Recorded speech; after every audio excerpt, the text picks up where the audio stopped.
안녕하세요. 이번 시간에는 청소년 이해론 중에서도 청소년 심리의 특징이라고 하는 것을 다루는 파트를 가장 먼저 살펴보도록 하겠습니다. 일단은 이 첫 번째 파트인 청소년 심리에서는 청소년 심리라고 하는 것이 무엇인가, 청소년이 보이는 심리적인 발달의 특성은 무엇인가, 또 청소년기라고 하는 것을 바라보는 사회적 맥락이라고 하는 것, 혹은 청소년기가 해석되는 사회적 맥락이라고 하는 것은 어떤 영향을 갖게 되는가에 대해서 학습을 하실 예정이고요. 전체 이제 기출되는 범위 중에서도 청소년 심리라고 하는 것이 한 37%에서 40% 사이에 이제 기출 비중을 갖고 있다라고 생각을 하시면 되겠습니다. 자, 1번 청소년 심리의 이해를 한번 보시도록 하겠습니다. 청소년이라고 하는 존재들을 어떻게 우리는 정의를 하고 있는가? 일단 양가로 2번부터 보실게요. 청소년이라고 하는 존재들은 아동과 성인의 특징을 동시에 갖고 있는 존재다라고 소개를 하고 있습니다. 아동과 성인의 특징을 부분적으로 동시에 갖고 있으면서도 양쪽에 어디에도 속하지 않는 이제 과도기적 존재, 어떤 그 중간의 시기에 해당하는 존재다라고 소개를 하고 있고요. 청소년이라고 하는 그 용어라고 하는 거는 우리가 일반적으로 쓰는 청년이라던가 소년, 소녀 혹은 어린이 이런 존재들과는 굉장히 다른 의미를 갖게 되는데요. 동그라미 2번부터 그 내용이 살펴져 있습니다. 일단은 청소년이라고 하는 존재는 소년과 소녀라고 불리는 존재들과는 다른데 왜 다르냐면 생식능력이라고 하는 것이 얼마나 발달했는가의 관점에 따라서 소년, 소녀와 청소년은 다르게 언급이 된다라고 하는 거 알아두시면 되겠고요. 그 다음에 청년과도 성장이 어느 정도 많이 진행이 되었는가의 여부의 기준으로 해서 청년과 청소년은 구분이 된다라고 소개를 하고 있습니다. 그다음에 이런 청소년을 다루게 되는 청소년 심리학이라고 하는 것의 개념을 살펴보시게 되냐면요. 일단은 이 다른 어른 성인도 아니고 아이도 아닌 이 청소년이라고 하는 존재들의 사고와 생각하는 방식과 그다음에 성격, 정서, 감정이라고 하는 것, 그다음에 행동이라고 하는 것을 알아보고 어떻게 발달해 가는지를 연구하고 정리하는 그 분과라고 하는 것이 청소년 심리학이다라고 다시 한번 소개를 하고 있습니다. 자, 그 다음에 양가로 4번에 보시게 되면은 청소년 관련법상의 청소년의 호칭 및 연령이라고 하는 것이 나오는데요. 지금 보면은 청소년 보호법, 기본법, 그다음에 활동진흥법, 복지지원법, 아동복지법, 그다음에 뭐 민법, 형법 이런 것에 이르기까지 굉장히 다양하게 청소년이라고 하는 호칭과 아동이라는 호칭, 연소자, 뭐 소년이라는 호칭 또 그 이것에 대한 각각의 연령 정의 같은 것이 다양하게 제시가 되어 있습니다. 그런데 이런 부분들 같은 경우에는 어떻게 다 공부해라고 하면서 이제 무시하실 수도 있는데 그러시면 안 됩니다. 굉장히 문제에 잘 출제가 되는 부분이거든요. 일단 하나씩 한번 살펴보실게요. 청소년, 앞에 청소년이라고 하는 글씨를 달고 있는 그런 이제 법률들 같은 경우에는 다 청소년이라고 하는 존재들이라고 하는 호칭을 쓰고 있고요. 연령 구분은 일반적으로는 9세 이상에서부터 24세 이하인 사람들을 청소년이라고 지칭을 하게 됩니다. 다 이제 대부분은 공통적인데 한 가지 다른 게 있다라고 하면은 청소년 보호법이다라고 하는 것은 만 19세 미만이면은 다 청소년 보호법상에 의해서 청소년이라고 정의를 하게 되거든요. 뭐 예를 들어 가지고 여기에서 다른 기본법이나 진행법이나 이런 것처럼 9세 이상 24세 이하인 사람들만 청소년으로 한다라고 하게 되면은 9세 이하의 아이들은 청소년 보호법 상의 어떤 보호를 받지 못하는 존재가 되겠죠. 그래서 굉장히 보호가 꼭 필요한 만 19세 미만의 사람 모두를 청소년으로 일단은 정의를 하고 있다라고 하는 거. 물론 영유아라고 하는 개념을 완전히 무시하는 것은 아니고 보호법상의 대상으로 보기 위해서 이렇게 범주를 열어두고 있다라고 생각을 하시면 되겠습니다. 자, 그 다음에 아동복지법. 사실은 아동이라고 하는 존재, 청소년과는 조금 다른 개념이지만 약간의 법률적인 차원에서는 청소년과 중첩되는 측면이 있거든요. 그래서 이 법률상에서는 다 아동이라고 하는 용어를 쓰고 있는데 만 18세 미만이면 다 아동으로 정의하여서 이 아동들이 복지를 위해서 노력하고 있다. 즉 청소년의 범죄하고 조금 겹치는 법률이기 때문에 저희가 공부를 하게 됩니다. 그다음에 아동과 청소년의 성보호에 관한 법률이라고 하는 거 만 19세 미만인 사람이다라고 정의를 하고 있는데요. 아동뿐만 아니라 청소년에 대해서도 성보호를 규정하는 법률이기 때문에 아까 청소년 보호법의 그 규정하고 마찬가지로 19세 미만인 사람을 이 법률의 대상으로 하고 있다라고 알아두시면 되겠습니다. 그다음에 민법과 형법에서는 좀 미성년자다라고 하는 개념을 두고 있는데요. 민법상에 책임을 질 수 있는 주체, 그다음에 형법상에 책임을 질 수 있는 주체라고 하는 걸로 미성년자라고 하는 개념을 두고 있기 때문에 민법이라고 하는 거, 개인의 어떤 사적 영역에서의 다툼을 관장하는 법률에서는 미성년자라고 하는 존재를 19세 미만이다라고 정의를 하고 있고요. 형법 같은 경우에는 이제 어떤 그 단순히 개인 간의 다툼이 아니라 공적인 처벌을 받게 되는 어떤 그 내용을 규정하는 법이기 때문에 형법에서의 미성년자라고 하는 것은 14세 미만의 자라고 해가지고 미성년의 범위를 조금 더 좁혀서 인식을 하고 있습니다. 그다음에 근로비준법 같은 경우에는 이제 연소자다라고 하는 용어를 쓰고 있는데요. 이 연소자들은 이제 보호를 받아야 되는 존재로서 더욱더 특별하게 관리를 하기 위해서 근로기준법상에서 별도로 이제 지칭하는 용어라고 생각하시면 되겠습니다.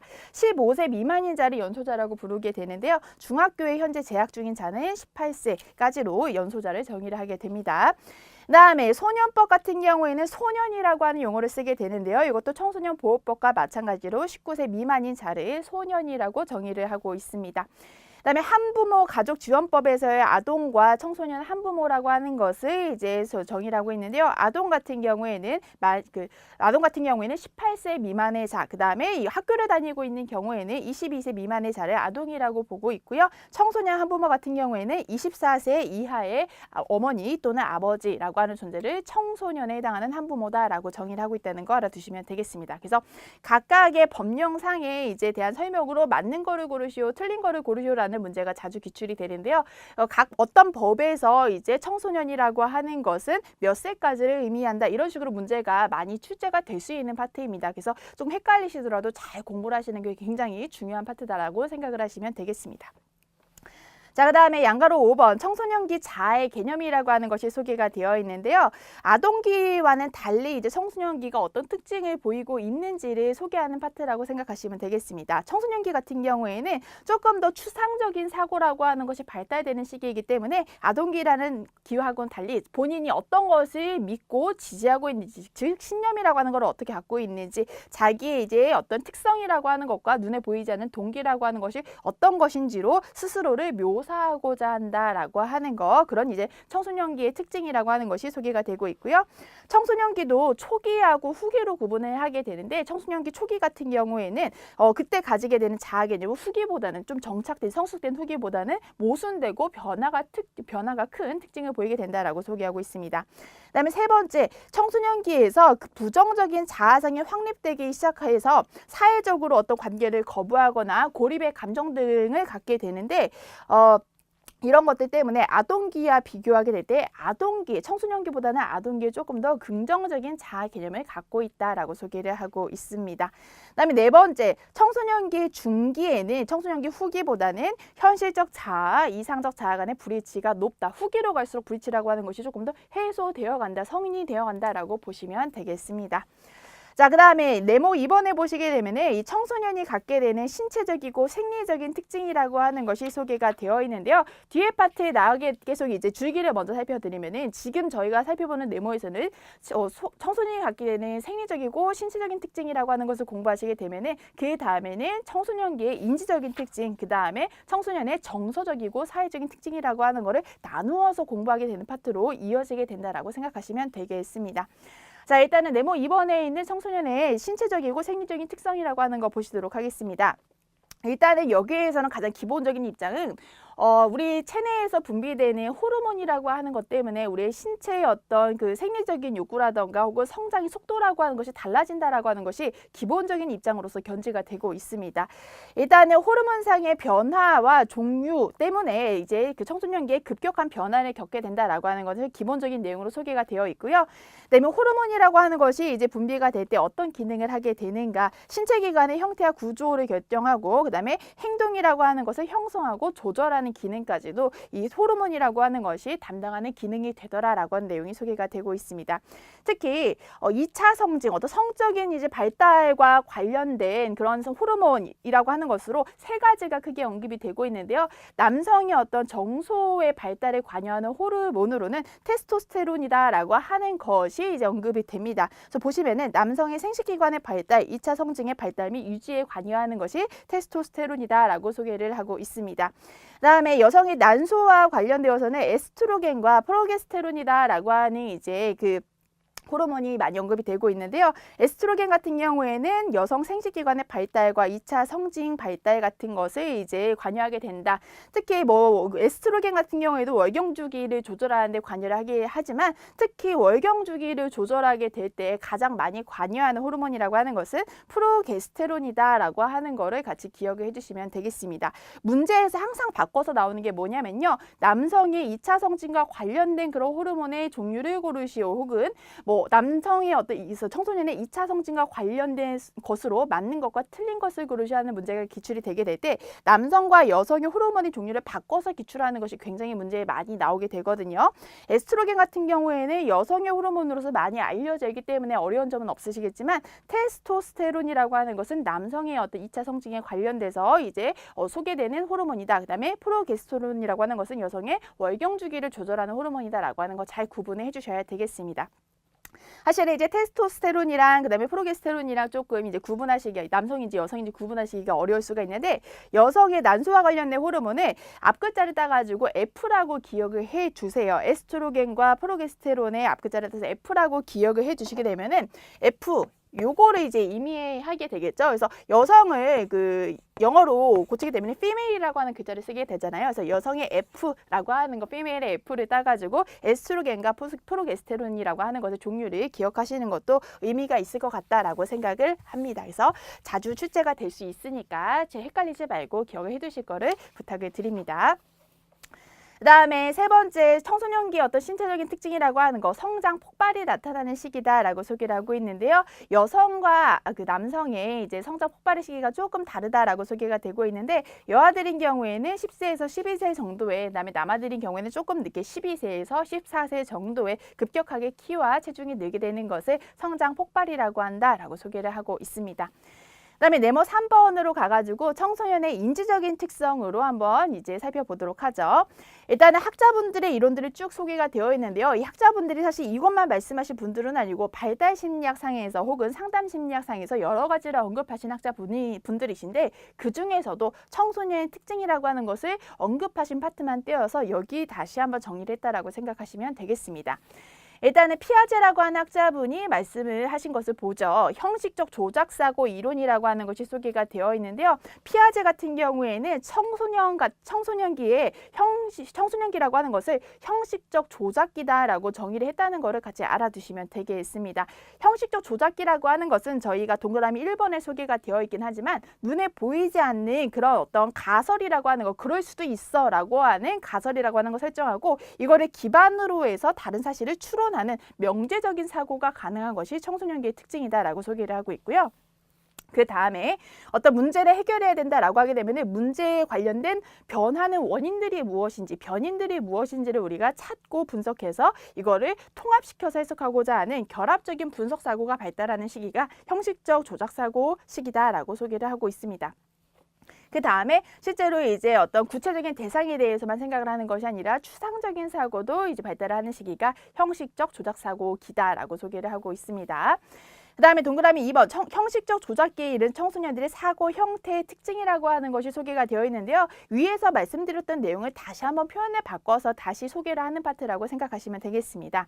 일단은 기억 보시게 되면요. 일단 이 시기에 청소년들 같은 경우에는 가설 연역적 사고를 하게 된다라고 소개를 하게 되는데요. 가설 연역적 사고라고 하는 것은 일단은 무엇이냐면은 어떤 그 확증되지 않은 그런 가설을 설정을 일단 할 수 있고 그거를 바탕으로 논리를 연역할 수 있는 논리를 끌어낼 수 있는 사고를 한다라고 하는 거거든요.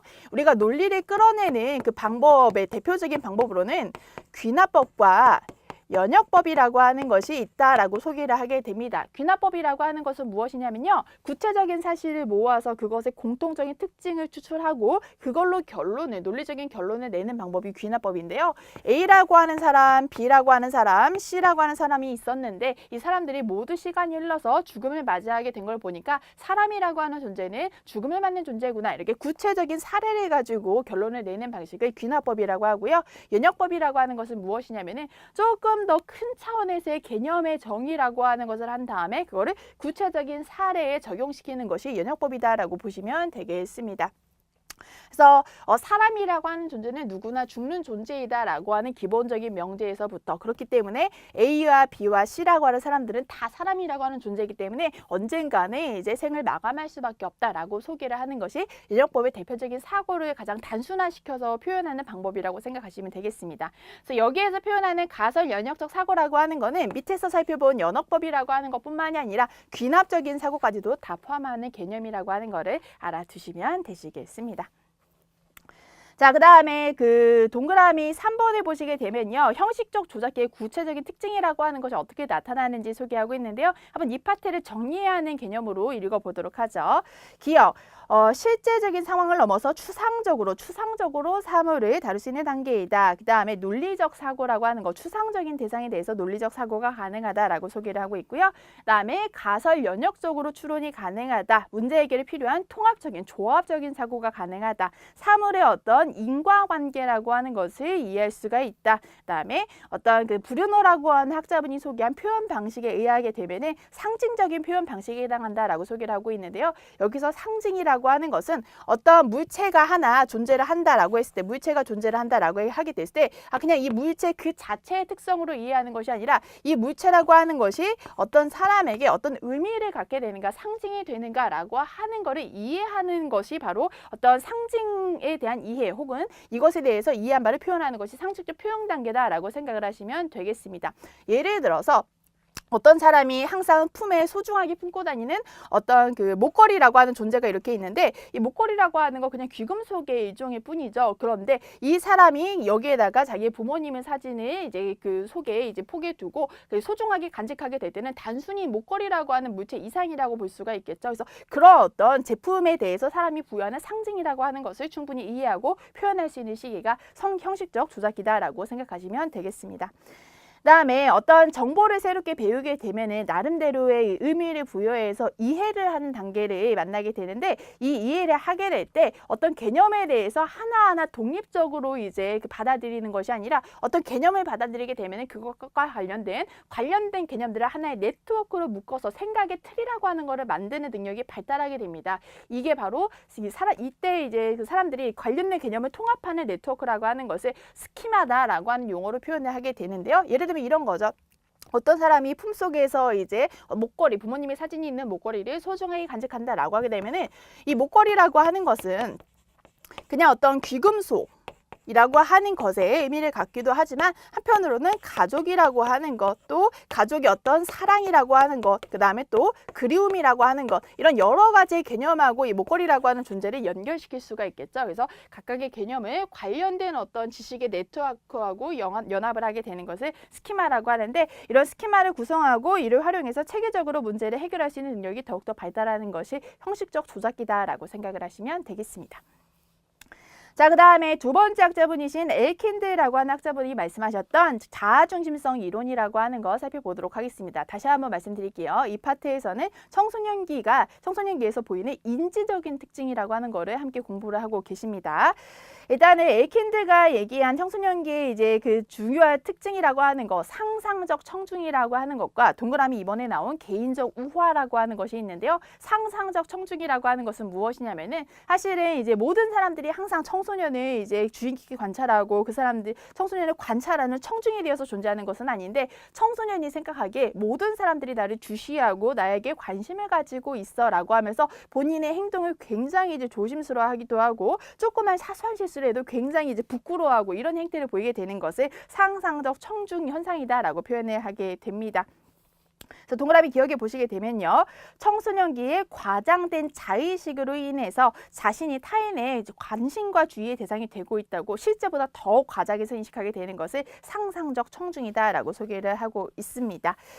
자, 그래서 이제 이 내용들이 동그라미 니은까지 소개를 하고 있는데요. 동그라미 디귿, 왜 이런 상상적 청중이라고 하는 현상이 청소년기에 나타나게 되는가? 이 청소년기에 형식적인 조작 사고, 조금 더 추상적인 사고라고 하는 것과 어떤 사물들이나 사람들 사이의 관계성을 이해하는 능력이 발달하게 되면서 자기의 생각과 관념에 조금 더 많이 몰두하게 되다 보면서 이런 이제 상상적 청중의 사고라고 하는 것이 발달이 되고 있다라고 소개하고 있습니다. 다양한 대인관계 경험을 갖게 되면 되면은 사람들이 항상 나만 주목하는 것이 아니구나라고 하는 것을 점차 깨달아가기 때문에 후기 청소년기가 되면은 이런 상상적 청중 현상이라고 하는 것이 조금씩 사라져 간다라고 소개를 하고 있습니다. 두 번째 개인적 우화라고 하는 것은 무엇이냐면요. 청소년이 자기 동그라미 D급부터 보실게요. 자기가 다른 사람들과는 굉장히 다른 아주 특별한 존재이다라고 이제 인식을 하게 되는 것을 개인적 우화다라고 생각하시면 되겠는데요. 그러니까 어떤 우화라고 하는 거 항상 주인공이 있고 주인공은 특별한 능력을 갖게 되죠. 그래서 그런 것처럼 개인적으로 생각할 때 자기의 스토리에서 주인공은 본인이잖아요. 그래서 본인의 어떤 스토리상에서 본인이 굉장히 특별하기 때문에 자기도 진짜 모든 사람들과 동등하게 있는 상황에서도 본인만이 특별한 존재일 것이다라고 생각합니다. 하는 것을 개인적 우화다라고 생각하시면 되겠습니다. 그래서 이거를 동그라미 기억에서는 청소년기 특유의 비합리적이고 허구적인 자아관념을 말한다라고 소개를 하고 있는 것이죠. 그래서 뭐 예를 들면은 다른 사람이 겪는 죽음이라던가 위기라던가 이런 게 자기한테는 닥치지 않을 것이다. 많이 닥친다고 할지라도 본인은 누구보다도 잘 이제 해결할 수 있고 피해를 입지 않을 것이다라고 생각하는 그런 경향성들을 사례로 생각을 하시면 되겠습니다. 이런 개인적 우화도 사실은 상상적 청중하고 마찬가지로 청소년기 후기가 되면은 점차 이제 대인관계 경험을 통해서 사라져 간다라고 하는 거 알아두시면 되겠고요. 자, 그 다음에 지식인 박스에 보시게 되면은 이제 셀만이라고 하는 학자분이 소개하셨던 청소년기의 어떤 능력이라고 하는 거, 타인의 입장되어 보기라고 하는 것이 점차 발달하는 과정에 대해서 소개한 내용을 이제 확인하실 수가 있으신데요. 자, 한번 설명 읽어보겠습니다. 셀만은 청소년들이 아동기 때와는 달리 나타내는 사회적 인지적인 특징으로 청소년들은 다른 사람들의 입장이 되어서 다른 사람들의 생각이나 감정을 이해할 수 있는 능력이 있다라고 하는 거, 청소년기에 있으면은 그런 능력을 갖고 있다라고 하는 것을 밝혀냈다라고 하는 거 보시면 되겠습니다.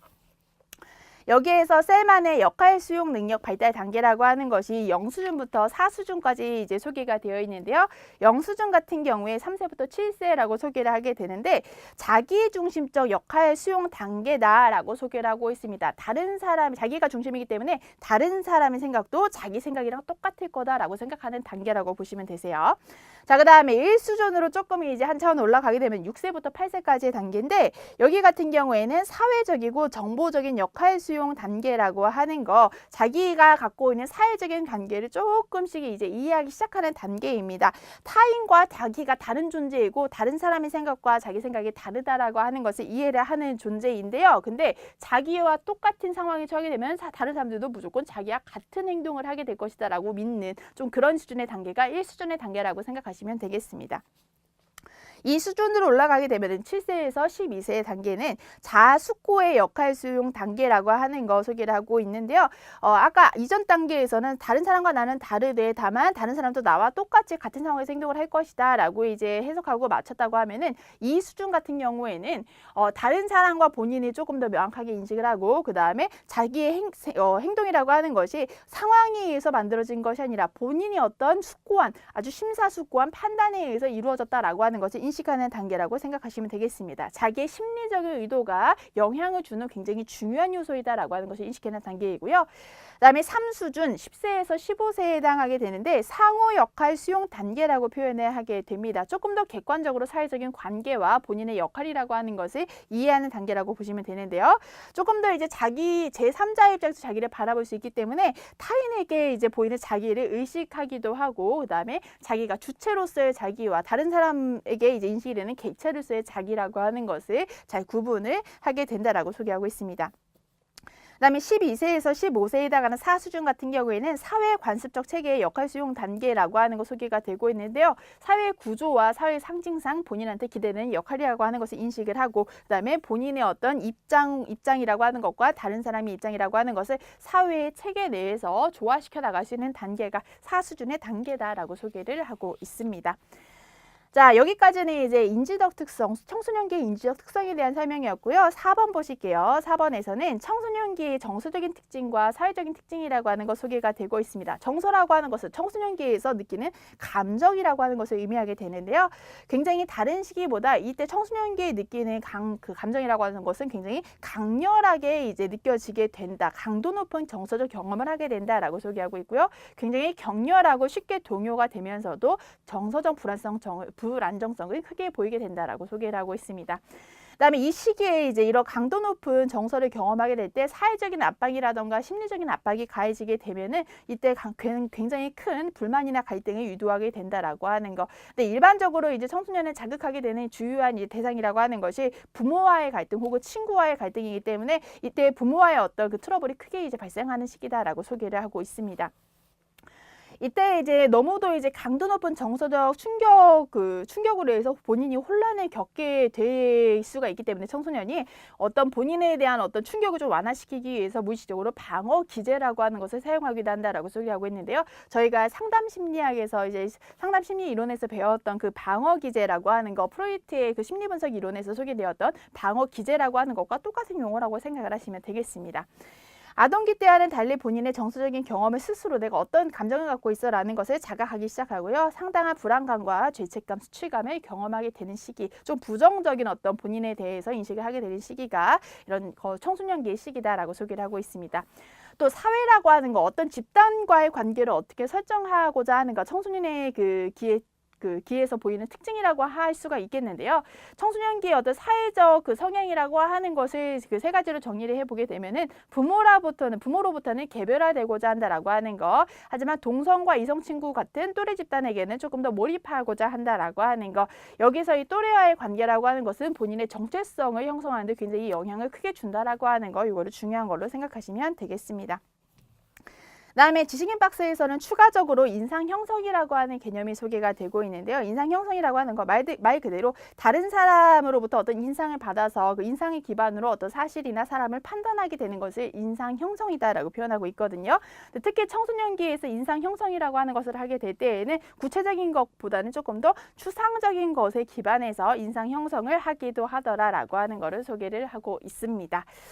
자, 그 다음에는 이제 여기까지는 청소년의 신체적이고 생리적이고 그다음에 인지적인 발달이라고 하는 것을 배웠다라고 하게 되면은 두 번째 파트에서는 청소년의 심리적 발달이라고 하는 거, 이 개인 심리라고 하는 것의 특성이 어떻게 되는가를 공부를 해보도록 하겠습니다.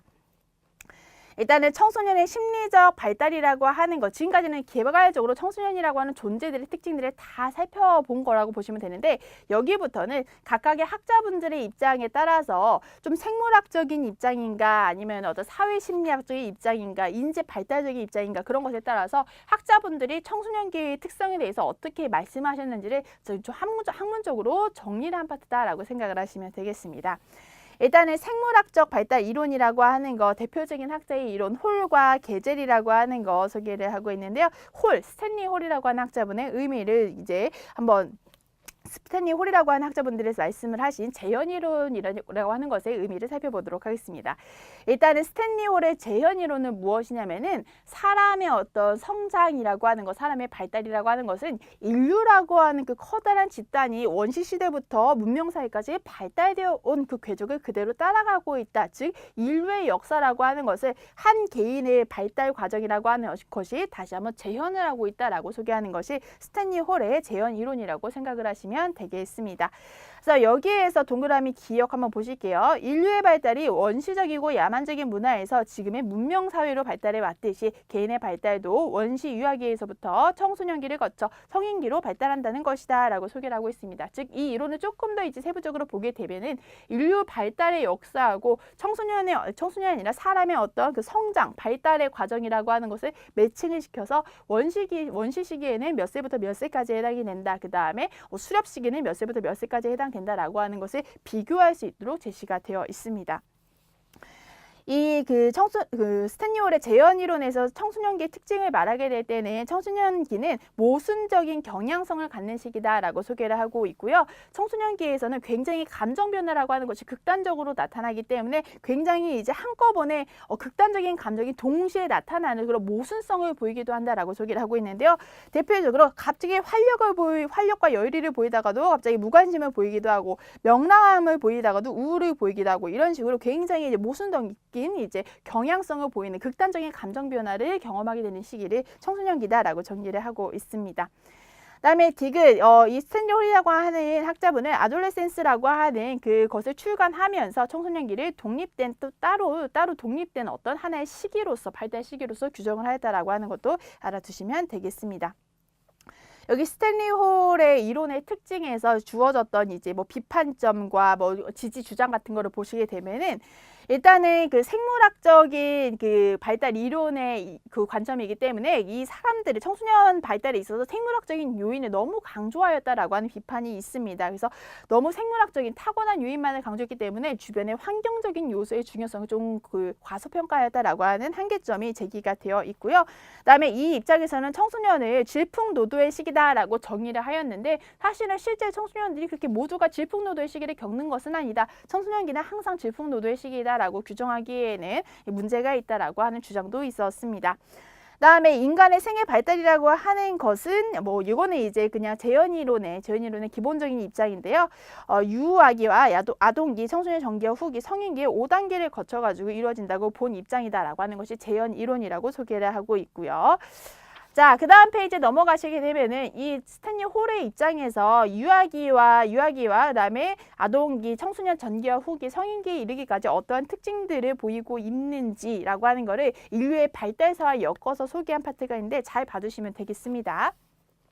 유아가 동물적이고 원시적인 발달을 재현하는 시기이고요. 아동기 같은 경우에는 5세부터 7세까지인데 인류가 수렵이나 어획 활동을 하던 그런 시기와 매칭이 된다라고 소개하고 있습니다. 아이가 특히 술래잡기를 한다거나 아니면 장난감 총놀이를 하는 것이 사실은 인류의 어떤 수렵 생활이라거나 아니면 어획 생활을 의미한다라고 본다는 것이죠. 그다음에 8세부터 14세에 해당하는 청소년 전기 같은 경우에는 인간이 인간으로서 조금 문명화된 특성과 야만적인 특성을 동시에 가지고 있는 시기다라고 소개를 하고 있습니다. 야영 시대의 삶을 이제 표현하고 있는 단계다라고 이야기하고요. 청소년 후기 15세부터 25세까지는 문명 시대로 접어드는 시기이다. 제2의 탄생기다라고도 부르고 있습니다. 그다음에 성인기 같은 경우에는 이제 완전한 문명화 단계를 갖게 될 때 인류의 생활상을 이제 같이 재현하는 단계다라고 소개를 하고 있습니다. 그래서 여기까지가 이제 홀의 재현 이론이었고요. 지식인 박스에 보시게 되면은 이 질풍노도의 시기, 스탠리 홀이 말했던 청소년기는 질풍노도의 시기다라고 하는 것을 아돌레센스라고 하는 그 저서에서 표현을 하였는데 거기에서 언급되었던 질풍노도의 시기에 대해서 굉장히 많은 이제 비판이 가해졌습니다. 후대에. 일단은 질풍노도의 시기라고 하는 것은 정서적으로, 신체적으로 또 정신적으로 불안정한 시기다라고 하는 것을 의미를 하게 되는데요. 후에 가시게 되면은 이제 에릭슨이라고 하는 학자와 마가렛 미드라고 하는 학자분이 계신데 청소년기라고 해서 모두 질풍노도의 시기를 겪는 것은 아니고 이것은 문화권에 따라서 다르다. 또 개인의 특성적인 차이가 있다라고 하는 것을 강조하셨던 학자분들도 있다라고 알아두시면 되겠습니다. 근데 그에 비해서 홀과 프로이트라고 하는 학자분은 청소년은 질풍노도의 시기다라고 정의했던 것도 알아두시면 되세요. 자, 그 다음 시간에는 우리가 지금까지 그 청소년의 심리적 발달과 관련돼서 청소년의 어떤 생물학적인 특징이라고 하는 것이 많이 청소년의 발달에 영향을 주고 있다라고 하는 그 입장, 생물학적 발달 이론의 첫 번째를 배우셨는데 다음 시간에는 생물학적 발달 이론의 두 번째 내용인 계절의 이론부터 다시 학습을 해보도록 하겠습니다. 고생하셨습니다.